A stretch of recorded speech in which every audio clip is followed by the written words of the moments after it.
নমস্কার বন্ধুরা, মুক্তেশ্বর থেকে সবাইকে স্বাগত জানাচ্ছি। আজ তোমাদের সঙ্গে শেয়ার করব বন্ধুরা কাশারি ডালের বড়া।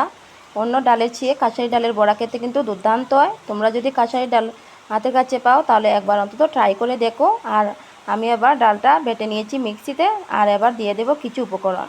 আর এখানে দেখো কাঁচা লঙ্কা কুচি করে নিয়েছি, ধনেপাতা কুচি করে নিয়েছি, আর পেঁয়াজ কুচি করে নিয়েছি। এবার দিয়ে দেব ডালটা। আর বাইরে কিন্তু অনেক বৃষ্টি হচ্ছে, বৃষ্টির আওয়াজে তোমরা শুনতে পাচ্ছ কি না, তোমাদের এখানে বৃষ্টি হচ্ছে কিনা সেটা আমাকে কমেন্ট করে জানাবে বন্ধুরা। এবার দিয়ে দিচ্ছি পেস্ট করে রাখা ডাল,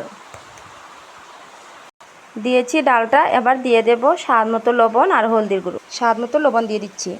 এবার দিয়ে দিচ্ছি হলদির গুঁড়ো। তো বন্ধুরা দেখো এখানে আমি কিছু আটা দিয়েছি আর একটু কালো জিরে দিয়েছি, তাহলে বড়াটা একটু মোচমোচে হবে আর খেতেও ভালো লাগবে। এবার ভালোভাবে সব উপকরণ দিয়ে মেখে নিচ্ছি, তারপর দিয়ে দেব অয়েলে। দেখো ভালোভাবে মেখে নিয়েছি, এবার আমি দিয়ে দেব অয়েল। অয়েলটা আমার গরম হয়ে গেছে, এবার দিয়ে দেব বড়া।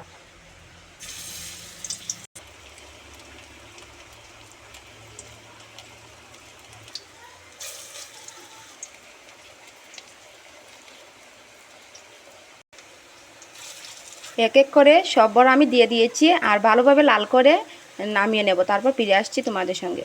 তো বন্ধুরা দেখো বড়াটাকে আমি লাল লাল করে ভেজে নিয়েছি, এবার নামিয়ে নেব।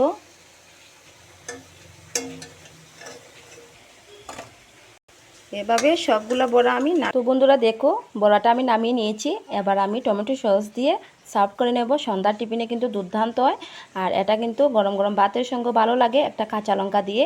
আর পান্তা ভাতের সঙ্গে কিন্তু দুর্দান্ত হয়। আমি কিন্তু পান্তা ভাতের সঙ্গে খেয়ে নেব সকালে খাবারে। আর তোমরা চাইলে টমেটো সস দিয়ে সন্ধ্যার টিফিনও খেয়ে নিতে পারো। আর কেমন হয়েছে আমার এই বড়া রেসিপিটা তোমরা আমাকে কমেন্ট করে জানাবে। আজকের জন্য টাটা, বাই বাই।